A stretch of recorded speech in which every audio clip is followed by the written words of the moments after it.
Thanks for joining us here for the ABC 6 News webcast. I'm Tanya Carter on this Monday, August 15, 2016. Well, topping our news tonight, heavy hearts in Clarksdale and the Cleveland area. As we've learned, a couple from our viewing area died in a weekend plane crash along with two other couples in Alabama. Austin and Angie Poole lived in Oxford, but they had a dental clinic in Clarksdale. Mayor Bill Luckett remembering the couple not only thriving from their business, but also their love for hunting.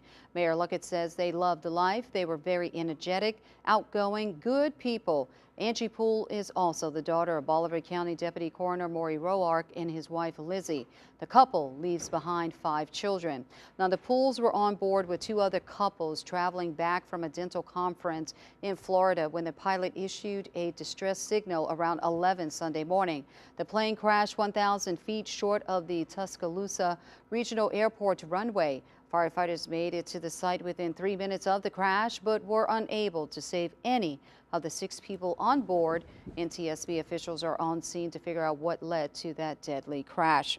Meanwhile, a Greenville man accused of murder gets a $500,000 bond. Police arresting Brian Brown Sunday morning for the slaying of 26-year-old Kendall Lee. They say Lee was shot multiple times in the 800 block of Nelson, but later died at Delta Regional Medical Center.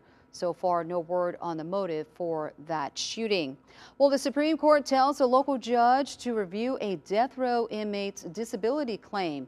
Anthony Carr was one of 2 men convicted in the 1990 slayings of Carl and Bobby Joe Parker, their 12-year-old son Gregory and 9-year-old daughter Charlotte in Quitman County.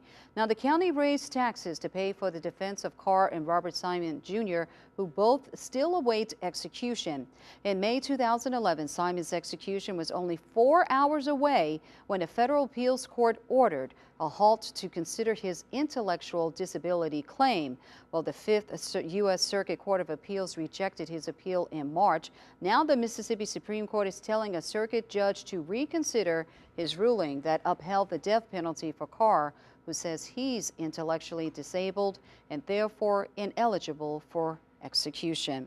Well, some business leaders want to improve Greenville, but they need your input.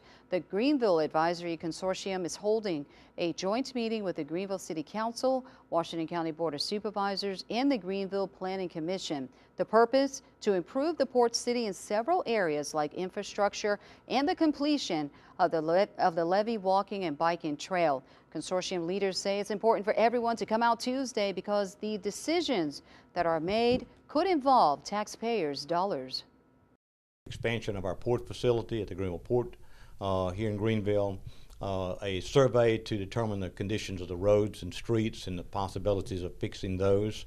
Both of those would probably be financed by long-term bonds. Now, the public meeting will take place Tuesday at 6 o'clock at the Percy Public Library in downtown Greenville.